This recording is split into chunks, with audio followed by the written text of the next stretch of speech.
Welcome back, everyone. Let's get a look at last week's poll. Last week, we asked you, do you think it should be the responsibility of the federal government to ensure that all Americans have health care coverage? 38% of you said yes, and 62% of you said no. As always, thanks for voting. Well, hundreds of migrant children remain in U.S. custody, separated from their families because their parents were deported without the children.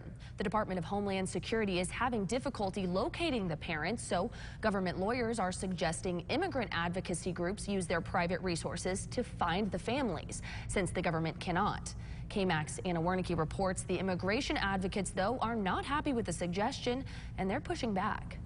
In one word, it's sickening. Sana Abrar with United We Dream says the Trump administration ripped hundreds of migrant families apart, so it's their responsibility to get them back together. The government itself that has had the authority throughout this whole process that could, in one snap of a finger, end the zero-tolerance border policy, which it could have done these past few months and still hasn't. Instead of tracking down the deported parents of the more than 400 migrant children still in U.S. custody, Abrar says the government is trying to pass the responsibility to immigrant rights groups. I think it's pretty unacceptable that they're putting it on advocates to do the work. In a court filing, government lawyers suggested that advocacy groups like the American Civil Liberties Union use their lawyers, networks, and volunteers to reunite the families.